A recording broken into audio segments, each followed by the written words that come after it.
Welcome back. The Navy's top Admiral John Richardson, has ordered Navy ships to pause operations in the Pacific following the collision of the USS John S. McCain and an oil tanker 3 times its size. This collision, which took place off the coast of Singapore, has left 10 U.S. sailors missing. This is the 4th major accident this year in the Pacific. Why have we seen so many naval accidents this year? We're going to bring in our panel. We have a lot to discuss. We have former Navy SEAL Dave Sears with us and James Carafano, Heritage Institute Foreign and Defense Policies Vice President. Good to see both of you. Hi. Dave, let me begin with you. You know, the U.S. Navy announcing this operational pause so they can begin an investigation. Do you think there is something institutionally wrong which is causing these deadly collisions? I think that there has to be, absolutely. To me, there's an initial short-term leadership problem that's happened with 4 of these events, but these leadership problems are generally systemic. So, as the Chief of Naval Operations, Admiral Richardson, said, is they need to get to the root causes, and that looks like it's a cultural piece. What is going on? What are the root causes behind this? Well, Representative Thornberry, who's the chair of the House Armed Services Committee, he said, look, the time at sea for our sailors is increasing, the ships are aging, and the funding is getting shorter. So, the funding is getting cut. James, do we need more resources? Yeah, look, I've been in this business for 40 years, 25 in the Army, and I've never seen a safety record like this, and it's not just at sea. We've had, I think, 14 non-combat aviation helicopter and fixed-wing crashes this year. So it does look like there's something systemic here, and we have kind of ridden this military hard and put it away wet. We've underfunded training and readiness and maintenance for a number of years now, so maybe that is part of the root cause of this. James, I want to ask you another question. I want to move on to Afghanistan today. Tonight, the president will address the longest war we've ever been in, 16 years now. We have about 8,000 U.S. troops in Afghanistan now, plus 5,000 NATO officers. The president is expected, we don't know this, he's expected to say 4,000 additional troops, but any increase being paired with the requirement that the Afghans themselves do more. Is that what you're expecting or what you think the president should say? Right, I think that's right. And you have to remember, this is not Afghanistan 2001. This is a very different mission. This is not go in and defeat somebody and leave.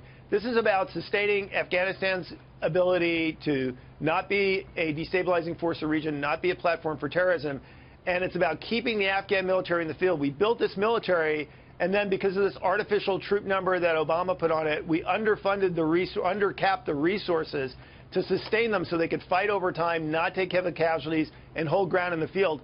Hopefully this strategy will fix that. Dave, what do you expect the strategy to be? Because, look, we've seen $714 billion spent and 2,200 U.S. soldiers losing their lives fighting in Afghanistan. How do you make it worth it?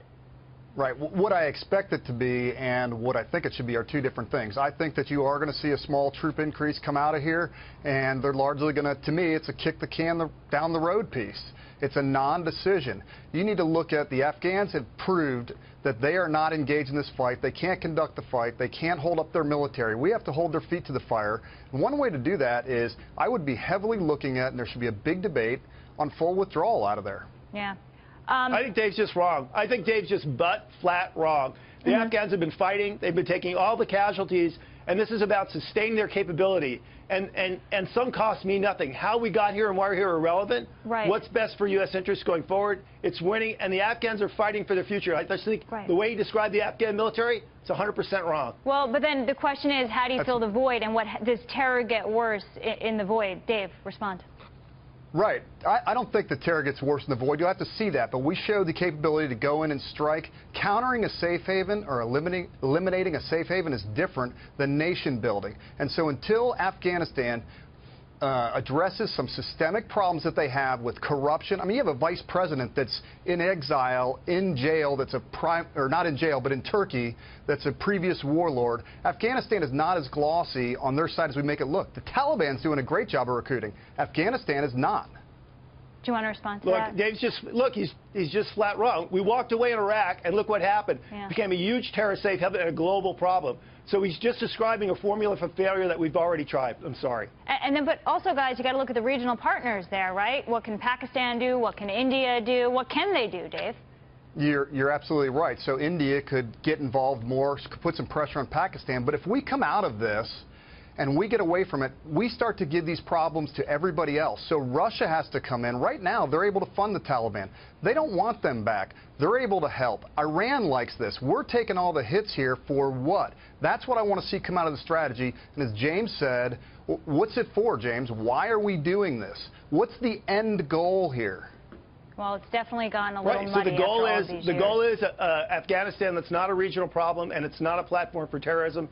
And I think the strategy that's announced will do that. And if we walk away, all of our interests are at risk. It makes no sense. All right, I got to get North Korea in this final minute, guys. We started today the U.S. and South Korean military drills.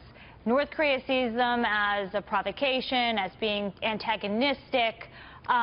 What should the strategy be? What are the options that we have, Dave, in North Korea?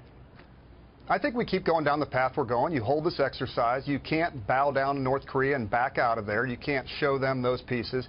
I think what we have to improve is our strategic communications. Make sure that we continue communicating on the same line as Secretary Tillerson and General Mattis and the commander of PACOM have done. They've largely sent the same message. This is defensive.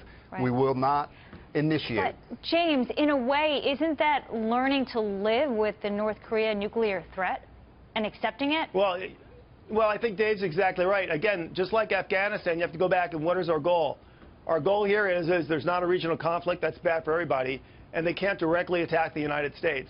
Through nuclear deterrence, strategic deterrence, missile defense, sanctioning the North Koreans, we can achieve those goals, and so that's what we have to focus on. All right. Dave Sears, James Carafano, good to see both of you gentlemen.